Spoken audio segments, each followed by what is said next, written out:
So okay, all right, all right. So Cool. I'm starting the video, and for the people that are watching today, we have Cheryl Werner Andros with us Yep. this today, and the discussion we're going to have is around how to become a better community manager and learning from Cheryl's experience at Uber during her time there. Anyways, the purpose of this video is to simply uh, gain mentorship and knowledge about how to run an efficient and effective community and how to run operations through an experienced person who has done it before. And a little bit about our background, Cheryl. I used to work at Airbnb, and following my time there, started a company here in Bali that essentially was able to optimize performance on Airbnb. Like on YouTube and Instagram, you have influencers.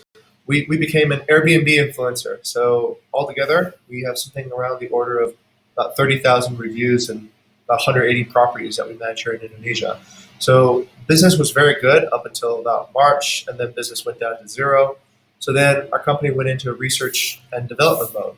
So we are now effectively thinking about how to plan for the future and reverse engineer that future starting from today. Part of it is one of our missions is to develop one of the most innovative hospitality communities, and we're beginning that by reaching out to people who have had that type of experience before working in leading companies. Let me introduce the rest of my team here. There's Rian, Tendi, and Andre. We have a few others that couldn't make it this morning. They had some family things. So I'll pass it over to Rian for introductions. Go ahead, Rian. Let's have you introduce yourself. Hi, good evening, Cyril. Nice to meet you. So my name is Rian, and I used to work in Uber as well, part timer. So it's pretty interesting to know about people that used to work in Uber as well, especially in partnerships, because I used to work in partnership as well, selling Uber for business and then partnership with university. So I'm looking forward to like digging a lot of things probably, like the things that you did in Uber and um, how it can be related and how it can help us to develop to be a better community management. So thank you, Cyril, for your time and looking forward for it. Okay. All right. Thank you very much, Nice to Rian. meet Let's you. go over next to Tendi. Tendi, will let Tendi introduce himself. Okay, good morning from Bali. So yeah, my name is Tandy. So I'm as a community and also the hospitality team in the Bukit Vista. So yeah, here I hope we can share more, and then I can learn how to become a more good community management in here. Thank you. Nice to meet you. Okay. I Thank see you, you. Tendi. And next is to Andre. Andre's joining us from Yogyakarta, which is in Central Java. And Rian was in Surabaya, which is also a different part of Indonesia. Andre, I'll have you introduce yourself. Yes. Hi, Cheryl. I'm Andre. I'm currently working at a community here, especially working for Yogyakarta region because about in Bukit Vista we have Bali and Yogyakarta region to manage, and I'm handling the Yogyakarta one, which is it's very interesting to know that I have to handle with the Jogja owners and yeah, that's actually it. But here I'm looking forward to learn a lot about your experience. I believe that we can you can share more about it to build a good community in our team here. Okay. All right. Thank you, Yeah. Andre. Okay. That's a little bit of our team here, Cheryl, this morning, or this evening in your side of the world. And the first thing I wanted to go into, the first thing I wanted to say was thank you very much for coming in. And what we generally do after is we'll post on LinkedIn to show our gratitude and recognize. And we've been doing this a few times with people from Uber, and it's been working pretty well. So my first question is actually I looked at your former background, and it's really quite impressive academic and experience wise. You went to Johns Hopkins and then University of Virginia for an MBA, and you worked in the airline industry for 8 years.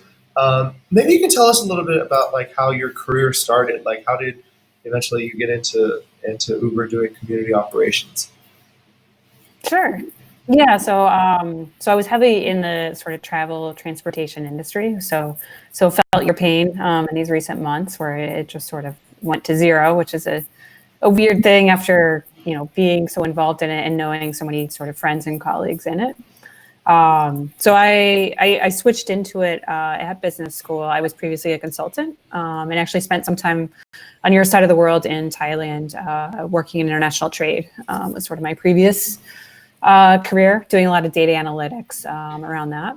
But was really looking to shift and was trying to figure out, what did I find really interesting? And I spent a lot of time in airports and really want to know how airlines worked. So that kind of led me to United and doing a variety of roles where I really just sort of tried to learn new things, challenge myself. And the last role I was in partnerships, working with other airlines in the loyalty space. So it's kind of the earn and burn of miles. It's a lot of contracts, customer experience initiatives, relationship building. And that was a great segue into Uber when I was looking. I wanted to be a more entrepreneurial startup environment. And see a different side of travel. And this opportunity came up at Uber, working with airports, which were, they still are, an incredibly important part of Uber's business. And it's sometimes people's first take at seeing Uber when you land at an airport. It can be a very confusing experience, especially if you're coming international.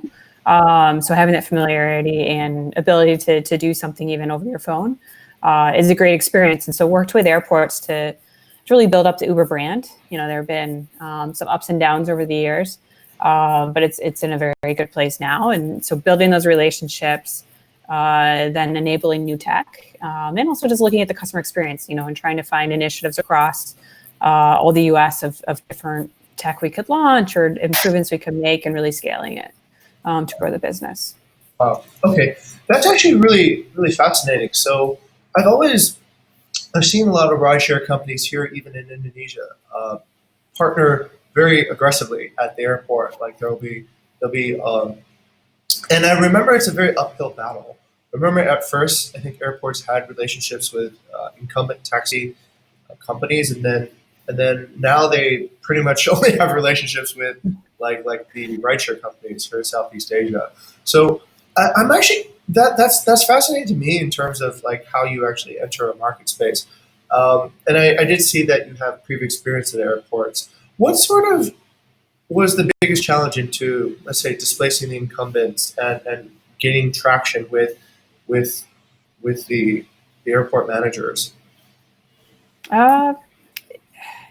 It's hard because it's a very entrenched sort of world of taxis have been there forever, and airports are used to dealing with them, and they're not used to dealing with an Uber, and we operate very differently, and the drivers aren't our employees, so we don't necessarily have control or can do things when they expect us. A taxi company can just tell their taxi drivers to go do things, and so it's a very different mindset. But I think one of the approaches that I always used was customer experience, and especially now where Uber's more entrenched, it was, I think, with the high growth rates, it was showing like, look, we're the preferred option. People keep choosing us even if they have to walk further away, and so it kind of kept moving to like, why don't you improve this experience? Why don't you give us, maybe in the way that you think about Airbnb, like you want that sort of prime real estate at the top of the page, or somehow. How do you get your rankings up higher? And to us, it was, we could keep showing sort of the great experience we had that we can provide customers, and that the high use case that just kept growing and growing, saying like, look, we're doing something right. People are really liking what we're doing. And then, we need more prime real estate for that, to provide a good experience, provide a safe experience, and you can also use that in kind of comparative. Some airports are more willing to work with us than others. And you can use that to your advantage too, of, keep using examples of the good guys, the ones that really are innovating, trying to think ahead. And that also, could help sort of push that story of like, especially once you could get an airport or two to really try something new. And that's also things is just try, you don't necessarily have to commit to, this is the new way, it's going to be that way for 20 years. Give it a try, put rideshare in a better place, or try a new tech and see how it works, and we can always revert. Okay, got it. I have actually a follow-up question that I just imagined from what you just said. I've understood that there's like a few tactics to enlarge a community, like in terms of, I guess part of this community in this sense is how many airports are working with you. And what I've seen is there's sort of like two ways to go about this. Have you watched Avatar before? Yes. Okay, so remember Jake Sully? He got kicked out of the tribe, and then because the tree had gotten blown down, right, by the Marines. But then he found a way back into the tribe, and I've realized that's one way to build a community. Sort of like you go and you do something really impressive that impresses the top people first. You get them, and then the rest of the community just sort of follows. Oh, you're working with this person now, or like maybe you're working with O'Hare Airport, right? Oh, okay, so then it perfectly makes sense to partner with Uber because you're already working with the largest airport, like I think in the world. Um, so I've seen like maybe that as a possible approach, right? You go from a top down, you get the leader, and then everybody else just kind of lines up. But then I've seen also like I remember watching The Social Network, and this was about the story of Facebook. Um, no, we've done this in real life too, but I'm just using these because they're common analogies, right? Thought it might be playful too. So, and then the other way is you can't get the top place, so you sort of go around and you get the surroundings, and then you make the top one feel FOMO for like, hey, what's going on? How come the people like smaller airports are all using this system and I'm still not with it? Have you seen any sort of community dynamics work in that particular way? Is there a way to, because when you think of a community, it's like, oh my god, there's so many airports out there, there's so many drivers out there. How do I get this alignment? Are there any sort of efficient strategies that you've seen that work? Um, I think both those are like the main strategies to work for, whether you can go top down or bottom up, or even a hybrid approach. I think certainly getting the executive level can really unlock options, but that's a hard one. I really, their time is, especially if you think about an airport, airlines are going to be their number one stakeholder, or even the city and the community. And so Uber, trying to get on their radar with Uber is very difficult. That said, it's not impossible. And, I did things like going to conferences to meet senior leadership because that's where they tend to be. And, always kind of keeping them in the loop as I met with lower level, with people in their team, but making sure that I had a communication channel so that it wasn't just always going through people on their team. And that can take time because you want to build credibility and trust in the right way. And so like just even cold calling isn't necessarily going to work from the first, maybe it opens the door, but certainly you got to back up what you're saying, and show you can deliver and show, that what you're pitching is the right thing to do. So I say like, I try to tend to always do that, but some advantages I've seen at airports, I've had really great relationships, that I found people really willing to work at, sort of the more peer-to-peer level and take advantage. If they're willing to try things, you don't necessarily need that executive level. So I think both approaches work, and it's trying to figure out where it is. But certainly the executive level is always a great thing to have and show and push. And it's also then, if you get those sort of things, is also it's the communication of it, spreading the word of the good news. So like if you achieve something with O'Hare, how do you let other airports know and really effectively use that? That's actually really good. That's actually very interesting because in the way that it relates to, let's say, Bukit Vista, if we, let's say, acquire a new partnership, it would be part of community building to announce that partnership to the greater world. Okay, how did you do it? What was the way that you could, let's say, leverage past success to build future success? I regularly used it when I went in to talk to the O'Hares of the world or even other airports. We often used peer airports and said, look, these are things we've done in the last 2 months or 3 months. These are results we've seen. It's working really well.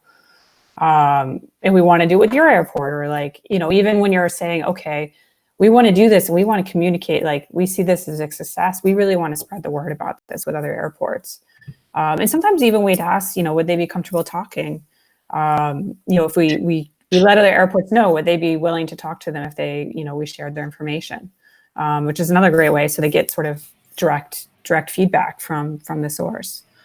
So we tried all of those approaches, and it's something, I was a team, there was several of us across the country, and we would talk about those ways to sort of spread to all of our different regions of how can we celebrate the wins and use them to gain new technology at other airports. Okay. And kind of keep that momentum going.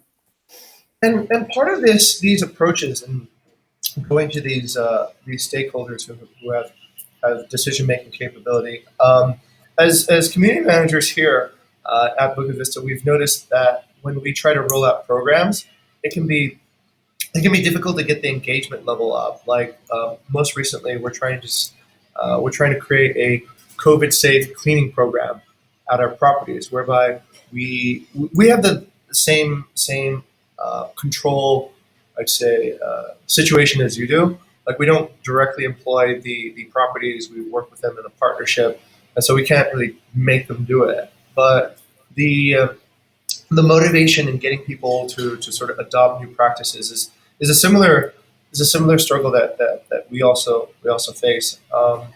Sort of, I don't know, like maybe I can probably imagine how acquiring airports to partner with ride sharing is a few degrees more challenging than getting like a villa to adopt a cleaning program.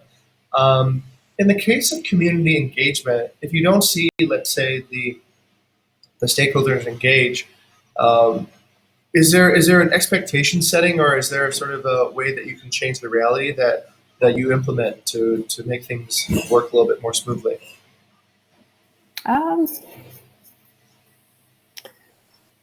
It's a good question. I think it's try different ways to engage. I think that is a struggle with airports, that not all of them are interested. Certainly during COVID, I would say airports were very interested in our messaging. And then we, as we thought about safety measures and different things that we want to do, we want to make sure airports were thinking holistically about safety, not just within the airport, but even experience on the curb. And I think some of the things that really resonated and that I think would be replicable is, is there some of your partners, like some of these villas that you work with that are really strong partners? Can you, maybe do a video with them showing the different safety, or like, can you give real world example and show, especially one of your more successful ones that people might want to replicate and say, like, look, this is what a high performing villa is doing, and work with them to show, like, look, hey, we want to, it gives them publicity too, to show like they're doing all this safety, and try to get others to see the value in that. Okay. Yeah, and I think some of like Airbnb, I thought was doing, like, they're giving certain, was it like a safety rating or things like that? Like, how do you also give sort of recognizable, easy ways to say, like, if you meet these criteria, you get sort of, is something that then is easier to translate to customers too. So that it's, the more standardized it is, the easier then that people can see that and trust, and don't have to figure out, well, what exactly does that mean for each property? Understood, Cheryl. Understood. I think I see that now. So maybe the problem that we had was we were producing training videos, just showing them ourselves, but maybe the pivot could actually be where we produce content that actually shows the partner embracing it, and then when it goes out to the community, then people see one of their own that says, oh, okay, I should do this because my neighbor's doing it, or my competitor's doing it, and yeah, exactly. they feel an urgency. And then on the second one, we had already thought about something. We would put a label onto the listing, of course, and then that label would indicate that there was this program that was implemented and signaling virtuous behavior to possible guests. Okay.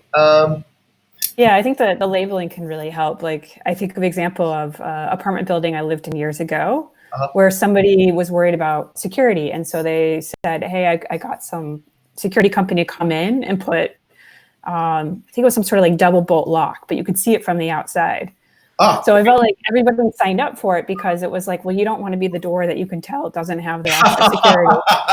So it's, you know, it was kind of a brilliant marketing thing that whatever they had was very visible from the outside. So then everybody wanted it because you're like, no, if this is an issue, I want to have the same standards as everybody else. That's a fairly strong motivation, I think. I think that's that It works. is what builds community. Actually, now that I think about it. Some of it, we kind of imagine communities are built a lot of times because everyone has this positive energy. Let's get together and do this. But I realize a lot of community is built using like kind of FOMO, right? It's like you look at your neighbor doing this and you're like, I better do this, otherwise I don't look as and virtual signaling. I think is okay. A pretty okay. All right, that's actually really cool. Yeah. And I'm sure you guys probably have some interesting data. I mean, it's probably too early to say, but as bookings start to pick up, you'll see like even are people looking more at the ones that have, you know, this label or like promoting that. I mean, it's also like we always use with airports, they weren't always receptive to data, but we always tried because you never know what might click. Really? And so really trying to show a different way. And it's not just being like, okay, this one stat, but let's try different stats, keep trying to do this because, you know, at the end of the day, it seems like a very good thing to do. You want to promote safety. You want to promote this sort of new world we live in. You know, how can you do right and make customers feel safe? Got it. That's actually a pretty good topic. I remember yesterday Rian was leading a meeting and he was asking Tendi for some data back on certain initiatives that were rolling to see what the comparison was between properties that had the program and properties that didn't. And then you spoke. He's always looking at data. That's what I've seen. We actually happened to just yesterday. No, wait, two mornings ago, we spoke with this data scientist Slawik, and he was in charge with Francisca Bell to create, I think, the forecasting engines at Uber to predict where demand was going to be and allocate supply. So that was an intense deep dive into the data side. Speaking of data, what you just mentioned earlier that I'm actually kind of surprised, but you said earlier that airports don't really look at data, whereas I'm thinking that's like a huge amount of a data opportunity right there. But I can kind of understand that too from a hospitality perspective because hotels have the same situation, but they generally don't use data very well either. But when you are using data, have you seen that there's any particular dashboard or statistics or whatever that can motivate people to take action? Like I remember hearing this thing at Uber that to motivate employees, they used to have like a leaderboard that showed like the sort of like the cumulative sales or whatever partnerships done by each employee. And that I think there was this Uber manager that wrote that was one of the most effective ways to get employee engagement up. In your perspective, was there any sort of data that worked better with airport managers motivating them to take action than others? It really was figuring out what mattered to them, which could vary across the airports. So often, you know, their biggest concern is often congestion. So how, you know, they want to know stats on how is this impacting congestion, and which is a hard thing to measure. And can be looked at in many different ways. So they want to see stats around that and then said, well, if we implement this tech, how does it change congestion? So, you know, I wanted to go in with like a customer experience focus and still kept that focus. But at the same time, I had to understand their perspective and really what matters to them. And so I think, you know, if you translate that to maybe your partners or like somebody that has a villa, like what is going to matter to them that resonates with them the most for data, you know, that it's probably, you know, they're worried about their bottom line and bookings. And so how does this impact bookings to them, or, you know, sort of revenue, or, you know, average, you know, trying to get more dollar or more currency per stay. So it's, you know, I think we always would show data, even if it was more relevant to us, I think, than the airports, to sort of kind of keep getting them used to that data. And maybe some airports might be more receptive to it. And I showed a lot of customer experience in that. I think actually started resonating more was, you know, congestion was always the top of mind, but customer experience was becoming more and more important because they certainly care about all these, you know, passengers coming through the airports. And so some of the data we Uber had started doing surveys last year of passengers on their airport trips. And so we were starting to share some of that data, and I had done a study of how to build a framework around how would we share that. And it really was again like a comparative way of sharing it, saying, well, how do you rank versus other similar size airports, and in different categories relating to customer experience, whether it be like wait time or, how they felt of the pickup area. Like, was it close? Was it far? Was it easy to find signage? And so we had different criteria around that we could share.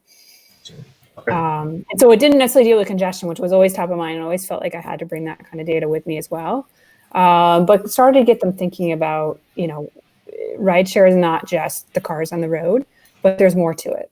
Got it. That's actually interesting. So you're looking to sort of find what problems they're experiencing, but also you can still, I think, through a process of it's like indoctrination. You repeat sort of your perspective, and you get them to actually see that customer experience is actually a vital part of what airports should do correctly.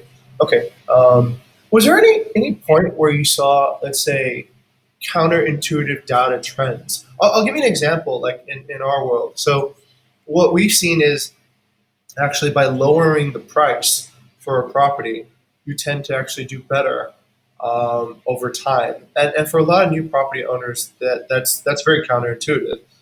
For a lot of landlords, that's very counterintuitive.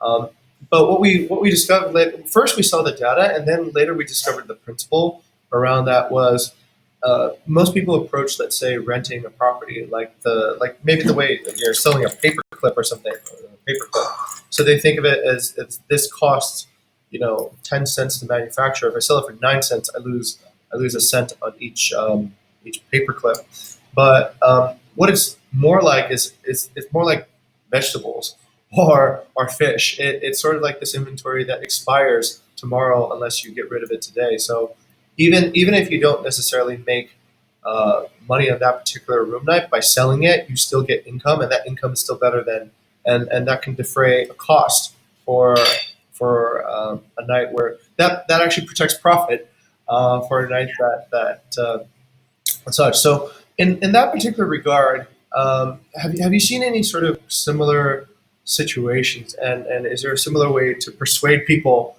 using data of a very counterintuitive sort of feeling? Yeah, I also have a business in food, so I understand sort of that expiring inventory. And airlines, of course, is it's just like how hotels, that they've created a whole revenue management system to optimize getting the right price point at every sort of instance, or capturing consumers in the ways I think that they'll behave. So I always find it fascinating, and I think it is interesting. I think a lot of people, when they're first starting to try to price things out, they look at the cost, and they're just going to price it around the cost, even if it doesn't make any sense for the marketplace. And the consumer staying at them doesn't care what it costs them. They just care what they're willing to pay and what they get for it. So that one, it's trying to get them to understand the market price. What are the market dynamics? What are you competing against? Like, it's hard. And my husband does real estate. I think he struggles with this when he's trying to work with people selling their house, because they also have an emotional value attached to it. Right. And so trying to get them to say, like, he's even shown them other properties and said, okay, well, here are similar things, but they're priced here. And then there's always like, oh, well, their backyard isn't as nice, or, something. They kind of keep coming up with reasons. And so, like, I see that as probably a lot of your struggle of trying to show that, that it's priced wrong, or you can do better if you do something different. But I think it's really trying to lock in on that market price. What is the going rate? And also test it. Can you do something where, well, let us run it for, the next month and see what happens, which is probably still a hard sell, but how can you do it in a lower risk way to say, like, look, let's try something. We can always revert back. But I think it's that kind of market rate is really trying to step them off the cliff of, it doesn't matter what your cost is. Nobody, the customer will never see that or understand it. Okay, absolutely. we'll shift gears a little bit, and I just noticed that you created a framework using Net Promoter scores and KPIs to drive customer experience improvements, and that seems like a different world altogether. Was that still related to airports, or was that in a different? Yeah, Okay. that was the customer survey data we had of Okay. people on trips to and from airports. Uh-huh. Yeah, we got some of this great data in, and so I was working on a framework which I used a sort of comparative, a relative ranking that we could share with airports, and they could understand. But actually, you had an earlier question this kind of relates to was, can the data sort of be counterintuitive? I don't know if any of you have flown through Chicago O'Hare, but I've been. yeah, it's back in pre-COVID. It's an incredibly busy airport. I mean, I think it's top three. It's like New York, LA. They're just massive amounts of people going through it. It's incredible what they can do, and it was built for capacity that is far less. So there's always going to be this inherent congestion and problems because the roadways were not built. The highways to it are not built. You probably have similar issues in Indonesia, or at least Jakarta, and so it would always be interesting to see sort of like, hey, customer satisfaction scores are not great. They're not, like they're going to be on the lower end. It's going to be a struggle because it's a hard airport and we're trying to come up with not easy solutions. That said, you'd still see great adoption rates of people taking rideshare and things like that. And when I first started, people were like, what is it with Chicago? Why was such a bad experience we see from customers? Why do they keep taking it? Like, well, all the options to take public transportation, to take all the taxis, every one of them faces the same issue. So it's kind of, a least worst option in a way. So even though the data would say one way, and we'd still push and we're getting progress and, improving that experience, it's still very important. But at the end of the day, it's also like so much volume coming through and there's no good options. The train takes a while. There really isn't buses that are effective. The taxis take just as long. So it was kind of, there wasn't like, if you had some high-speed train that you're competing with, and that certainly would take a lot of customers away, but that just doesn't exist. Okay, got it. Interesting. So it's also kind of knowing those dynamics, which I mean is hard if you're trying to. I could do that for Chicago because it's a large airport, but I couldn't do that necessarily for every single airport because it's kind of, it would be the prioritization. I would understand the dynamics for some of the most biggest partners, but try to at least know the basics for all of them. But that probably is something you guys struggle with is you have a lot of partners and you can't spend all the time on each one of them. And this is actually kind of a good pivot point to prioritization. Understanding, sort of taking what you just told us about understanding the customer's problems, and then understanding how to prioritize each one. Was there any trend like working over? Sorry, this is kind of like back to the airport again. Was there any sort of trends that airports to me are sort of like how would I describe it? I don't even know how I would say. Probably like it's like air, right? It's sort of like we're in it, but we don't really think about, oh, somebody built this, or so we're kind of like just in there to get in and out as soon as possible.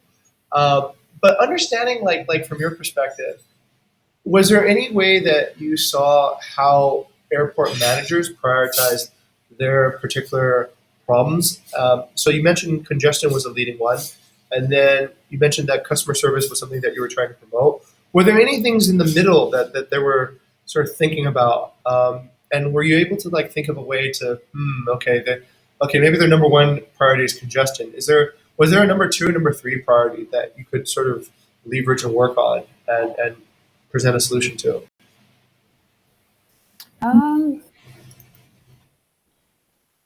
No, I think I would say it's relatively straightforward that the conversation is usually around congestion or customer experience. There could be some nuances, but in a way that also allowed us to kind of scale our solutions and conversations and materials because you sort of had these two focus points that you would address, and you could understand the perspective. So whenever you're going in, you sort of you touched on both. Got it. I would say.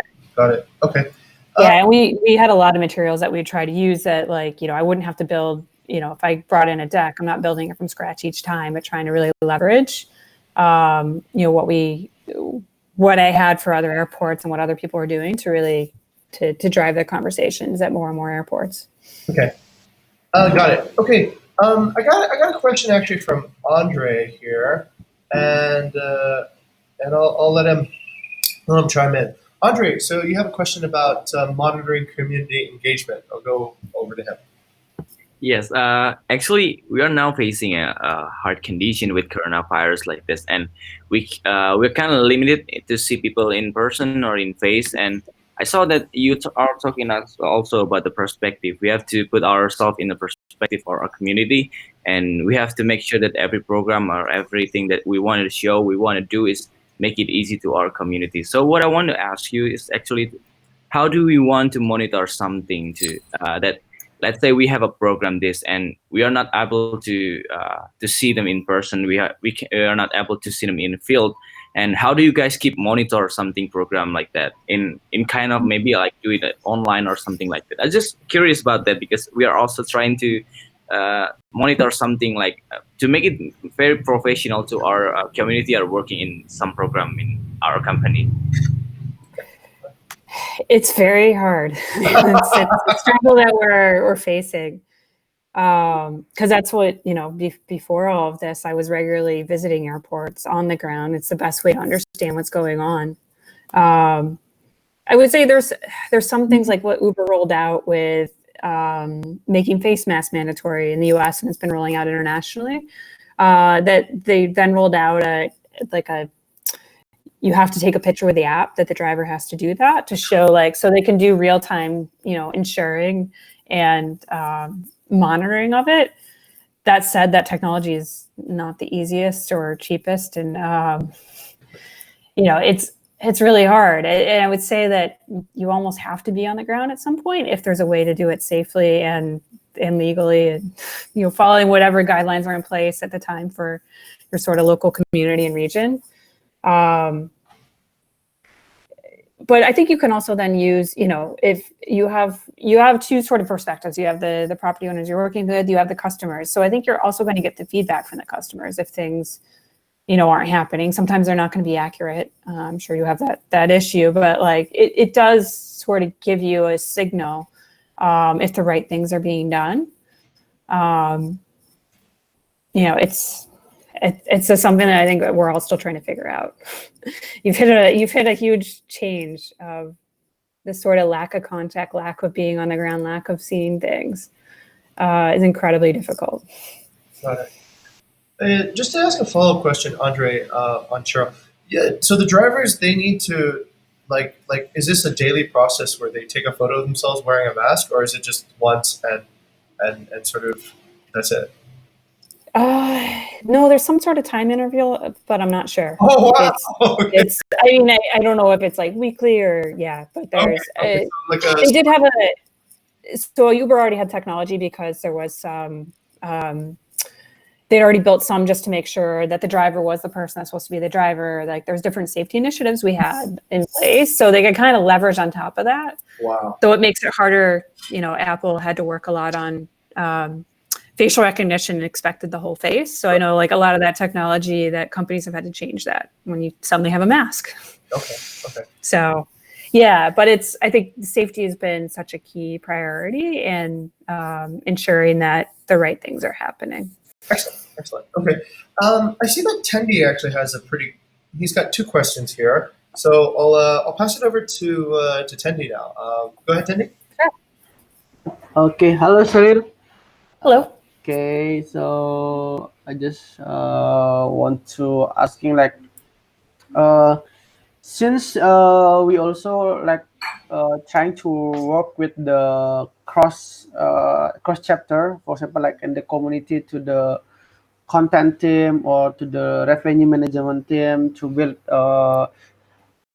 because we get a lot good the feedback from our community, right? Then we have to pass it. Then we have to working with the something project that can supporting our community. So because I had read your profile as well that you have been work with the cross functionality. So yeah, so I just want to know like how you make a good work with the cross functionality or cross chapter, because yeah, we facing like a some friction for do that, like sometimes it's like it's slowing down because the cross chapter have anything to work, right? Sometimes they have to prioritize something, then we need to we think that this is the prioritize, then they think that's not to prioritize. So it's kind of like how you maintain that, like yeah, I mean, Yeah. yeah. Thank you. I think the internal relationships are just as important as the external. So I kind of approach it in the same way as building, getting to know people, building that trust. And there's still going to be friction, but there's competing priorities or, different understandings of how to get to somewhere. But I think I try to create that relationship so that they know me, they understand me, that it's they've worked with me before. I think also the more you work with somebody, the more willing they're to really see it, listen to you, and hear your perspective and why you want to do something a certain way. So I think it's gaining that trust, but it's also, I think, like one of the things I learned at United was, building excitement over something can really also get people involved in it and more, in line with what you want to do. So I think trying to build that excitement about really making them feel like involved and what they're, why we're doing this and why it's important for the company. I think that was always kind of critical to going into it of not just being like, hey, I need this done, but like trying to build that excitement of over something, even if it's a pretty mundane process. But I think that, like, to me, it just helped, and sort of you also then sort of had a more, free-flowing conversation too. I think that was important. Like, I feel like with all my cross-functional relationships, I really enjoyed working with the people and hearing their thoughts. And we talk, I might talk to them about something going on with my airports that was unrelated, but just because I thought it was interesting, and they might be, and I would ask them about other projects they're working on. Because it gives you an understanding too of like, what are their competing priorities, and you might learn something really interesting, and you just get to know them better. So, and I sometimes helped on other projects because I'd hear something, or vice versa. I know a lot about what was going on safety wise because I sat by the safety team in the office, even though I didn't deal with them very directly, but I at least kind of had an understanding of what they were doing. And if I ever, as these safety things came rolling out, I sort of got a front view till we were all at home. But like, those relationships are really important. Even at the time, knowing the safety people, it wasn't really directly impacting at all my day-to-day work, but I still found a very valuable and interesting relationship to have. Interesting. Okay, thank you, Cheryl. So yeah, I got the point. Like first, we have to build the relationship, right, for the other teams or other cross functionality, and try to understand as well, like what is their priorities, and then what they're doing currently. Is it like can be matched with us as well or not?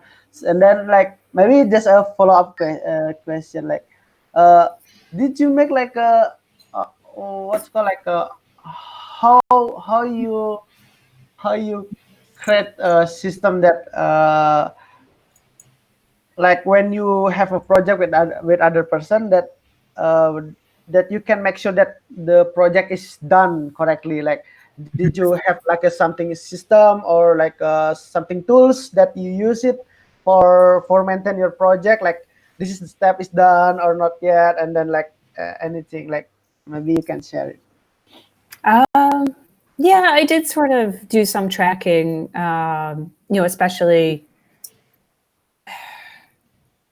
Yeah, you would kind of keep like, I'm trying to think of a recent project like where I was working with product engineering, and we would kind of conclude each meeting because it was sort of, we were trying to first identify what we want to do and get it, and then sort of the next step, get it on the product roadmap and get buy-in from different groups. And so there was different distinct steps.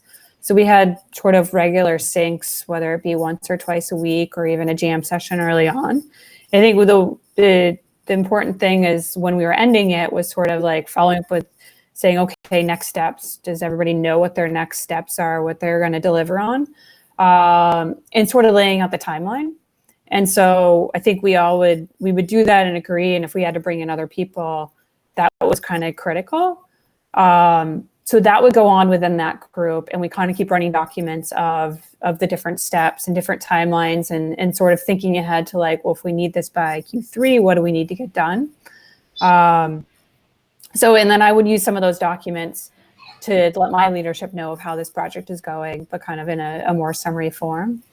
But I wouldn't say necessarily a full like project template, but I know I've used some of the different Microsoft project software before. It's definitely important to keep tracking and at least know also everybody that is involved in it understands the tracking, has access to it. Whether it just be in a simple Google Docs or Google Sheets, sort of what are the steps so that it's clear and transparent to everybody. Okay, cool. Thank you. I think we use Google Sheets a lot. Okay. Yeah. It's not always the prettiest, but it works. Definitely. All right. Thank you very much, Tendi, for the question. There's a question from Andre. I'm reading it right now. I think so I'll read it off and I'll let Andre clarify it. So as sort of managing a community of airports or drivers, and you want to show that there's a possibility of bad news or something's going to change from the normal situation. How do you balance that with keeping their motivation? I'll let Andre maybe go in and build that question up a little bit more. Over to Andre. Yes, thank you. So actually, also thinking about if there's a bad news, something like in the ground, something like that, but we still have to keep motivating our community. So I mean, like, how do you guys are trying to tell the community if there's a possibility of bad news? Let's say that, hey, because of this pandemic, that we can't do this anymore. Like, but you still have to keep going on this program, but because that's what keep us alive. And like, how do you guys try to deliver that kind of information to our community, and how to keep I mean like how to keep it motivational to our community? Andre, you ask all the tough questions, I think. No, that has been the struggle.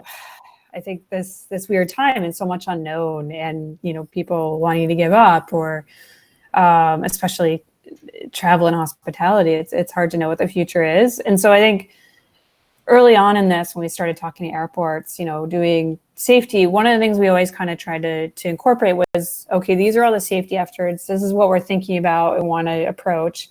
And there'd be a second part to it and be, well, this is what the trends we're seeing are. Everything was down. And we were trying to see also, Uber's a worldwide company. So maybe some areas like China or Hong Kong are recovering faster. Maybe there's something we can show.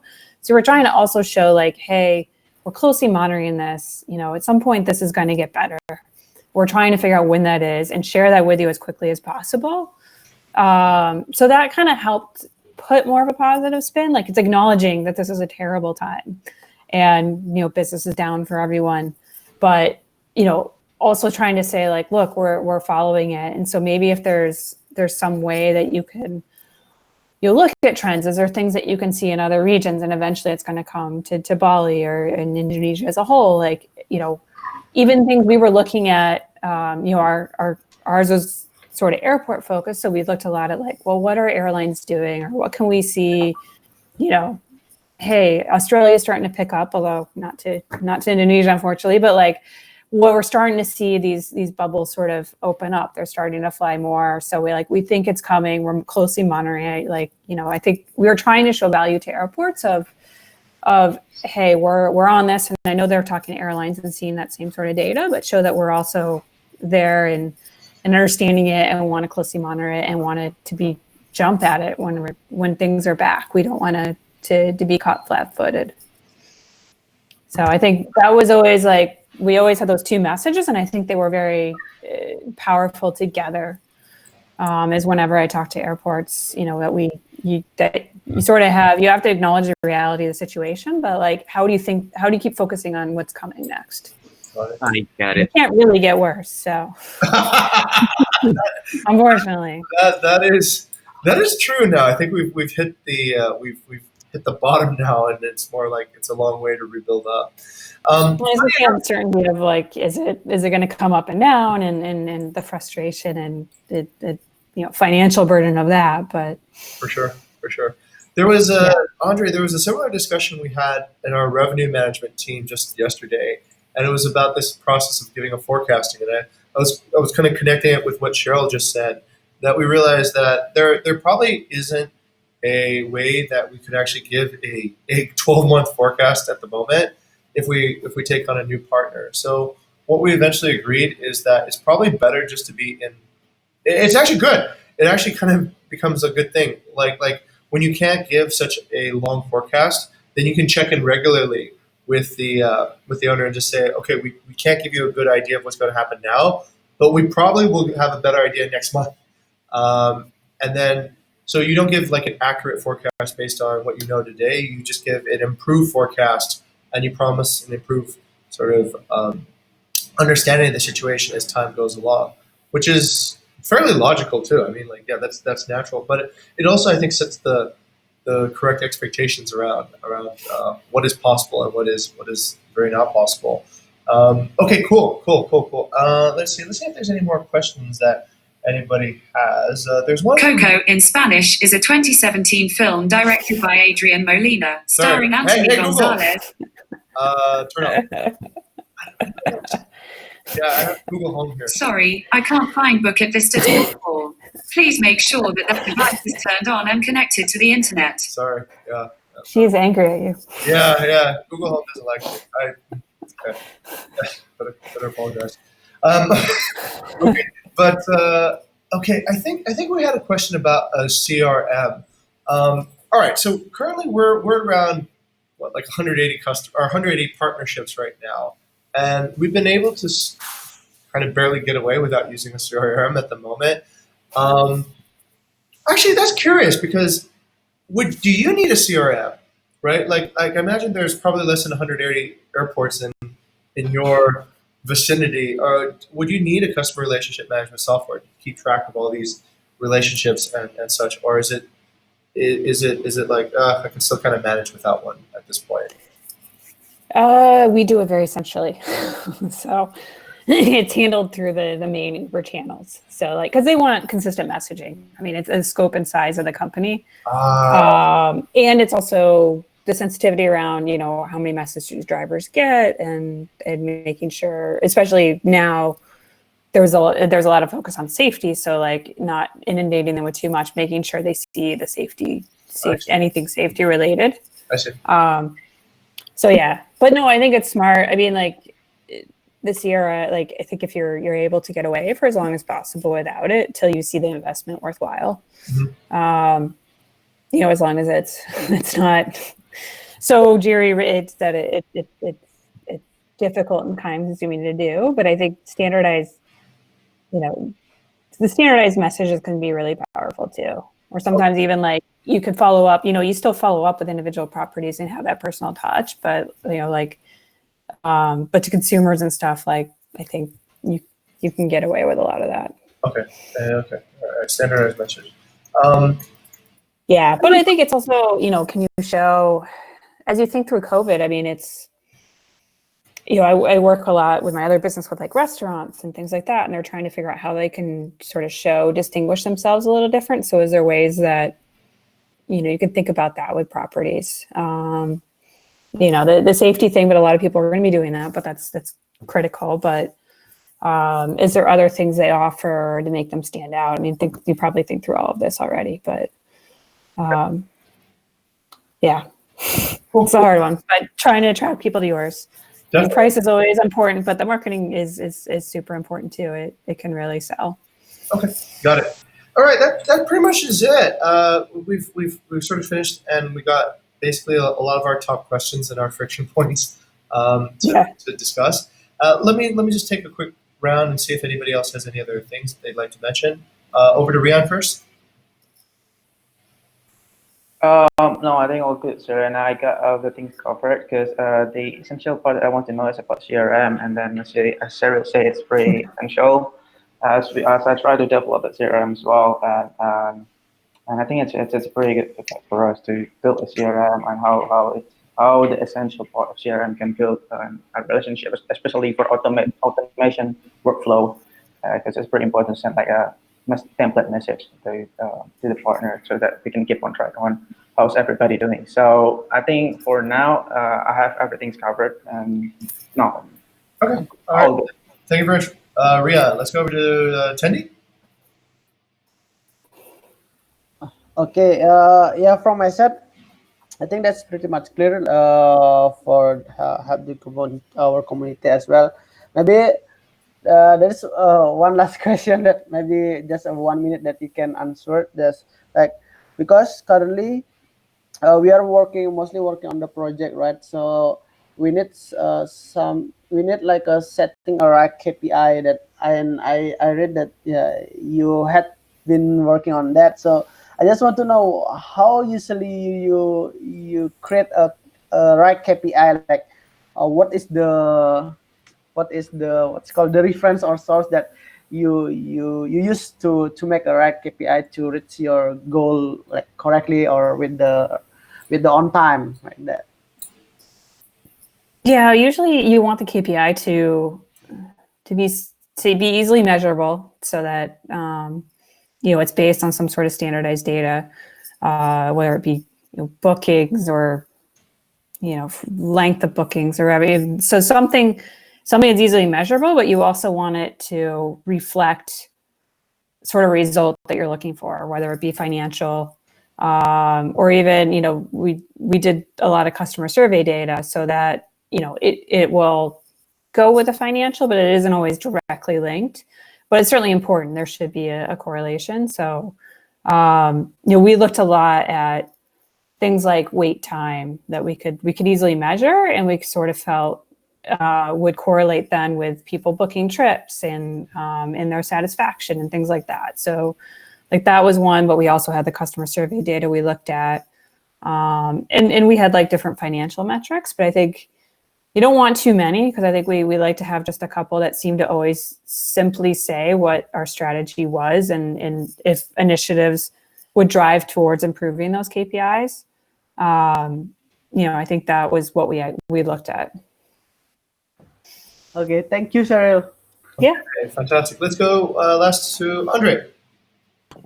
I think it's pretty much great discussion today, and like having a conversation with Cheryl, sharing about everything. And yeah, I'm also thinking about the CRM. I think you already answered it. That is a very essential things that community have to have and like that. So yeah, that's pretty much it. Thank you for also sharing about your thoughts in my question. And I think that's what we're trying to figure out about how to kind of have a good communication and with our partner community as well. And I also love to hear that you are also use the kind of bait process to trigger the community by having a good one example to start to bait the other one community in our community. So thank you. Okay. All right. Fantastic. Great. Okay, Cheryl. Thank you so much. This is the I guess the end of the mentoring session. I'll stop the recording, and also one last thing